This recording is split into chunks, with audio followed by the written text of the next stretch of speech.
ati ndamutanze nubwo wari wanze gusohoka.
Maze kumva icyo amategeko ategeka abashyingiranywe ni ntagahato ko wowe ugenda muri Grace undi n'umugore tukazabana uko twabyiyemeje kandi dukurikije uko amategeko ya Repubulika y'u Rwanda ateganya.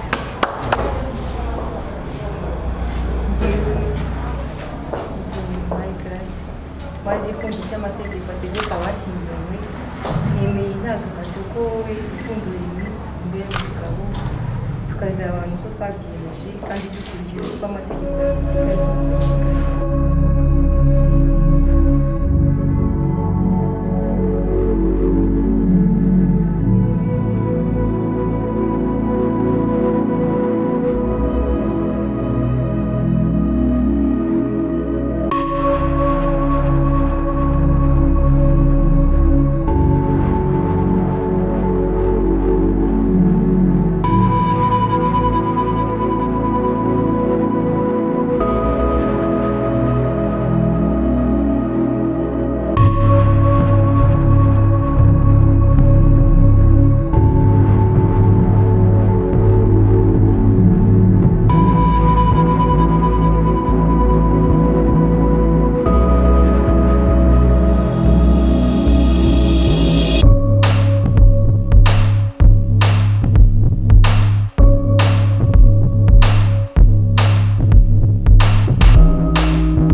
Turemeye kandi atunganyije kugira ngo abana bacu baremerwe ibirori byiza kandi bishimire icyerekezo kindi baganyemo.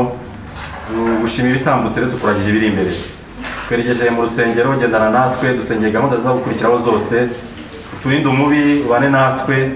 Yagira ikiboneka kirogoya iyi gahunda ahubwo imbaraga z'Imana zitugote ubuntu bw'Imana ubane natwe. Byose mu izina rya Yesu Kristo bisabye.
turabakiriye mwese mu izina rya Yesu Kristo.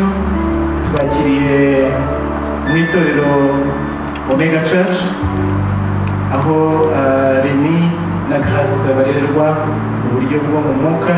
2020 umunsi mwiza waturemeye, umunsi mwiza ukunze kandi ugashima ko tuba hano. Mwami dushyigikiye Remy na Grace mu bukwe bwabo waruzi kera, twe twamenye vuba. Ubiherwe icyubahiro.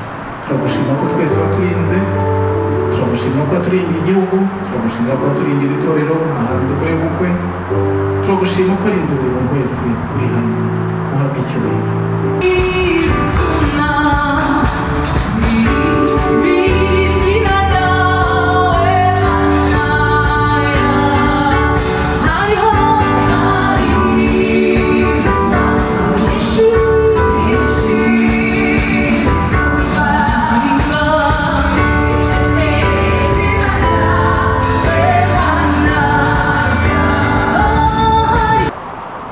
Afere y'Imana nivuga ngo si byiza yarangiza ikavuga ngo ndamuremera ubufasha ugize gute umukwiriye ashobora no kuba atari uwo imuhanga uvuka,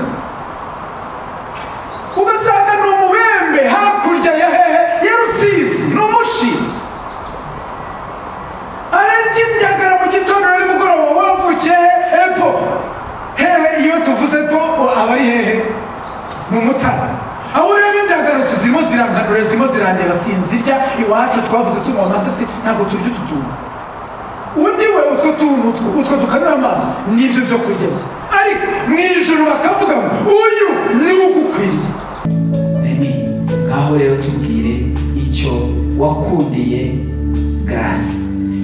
Kuko uyu mwanya muduhaye, ariko hagati aho mbanje gushimira Imana ko yabanye natwe muri uru rugendo rutari rworoshye, ikaba idusohoje ibyo yaradusezeranyije kera n'ikiri cyane.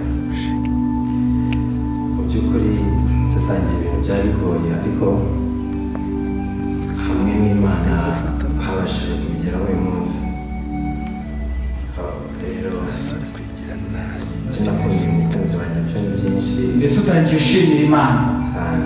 noneho ubu rero ubwo warugeze kuri cya kibazo cyanjye. Yego. Tubwire rero uti ni iki wakundiye Grace? Yego, icyo namukundiye cya mbere, inde? Grace ni umukobwa ubasha kwihangana kandi akaba akunda Imana, akunda gusenga, yubaha Imana uko nabishakaga. Ni ukuri ibyo ni iby'ingenzi cyane. Akaba ari umukobwa ubasha kumvikana, ubasha kumenya icyo umukunzi we ashaka akakimukorera wenda, hatabaye ko umuntu aza kumusaba ngo bigenze gutya. Rwose umusore wacu yaritonze arareba ati afite indangagaciro zitandukanye. Imana iguhe umugisha. Amen. Aha, wowe wamukundiye iki? Kandi usobongeze.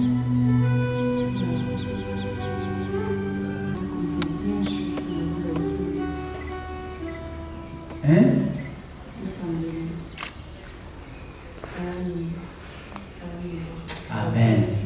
Icya mbere ngo aramwumva.